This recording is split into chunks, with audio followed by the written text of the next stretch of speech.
ഉദ്ദേശിച്ച ആ ഒരു ടൈമിൽ തന്നെ ഞാൻ ഫസ്റ്റ് ആലോചിച്ച കാര്യം പ്രിപ്പയർ ചെയ്യാൻ പോകുന്നതിന് ഞാൻ ഫസ്റ്റ് ആയിട്ട് നോക്കിയ കാര്യം എന്ന് പറയുന്നത് ഒരു സ്ട്രെസ് ഫ്രീ ആയിട്ടുള്ള ഒരു എൻവയൺമെന്റ് ഉള്ള ഒരു ക്യാമ്പസിന് ഇൻവെസ്റ്റിഗേറ്റ് ചെയ്തിട്ടാണ് ഞാൻ സൈലത്തിലേക്ക് എത്തിയത്. കാരണം സൈലത്തിലെ സ്റ്റുഡൻസിന്റെ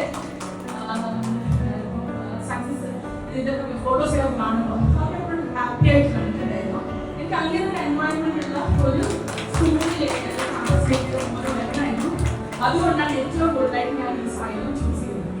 അത് throughout the journey stress free ആയിട്ടാണ് എല്ലാ കാര്യങ്ങളും ഹാൻഡിൽ ചെയ്തത്. അത് എന്തായാലും എടുത്ത് പറയേണ്ട ഒരു സംഭവം. ഇതുവരെ ടെൻസ്ഡായിട്ട് ഞാൻ കണ്ടിട്ടില്ല.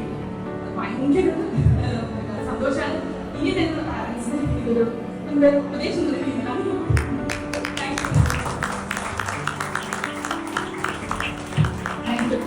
ഇതുപോലെ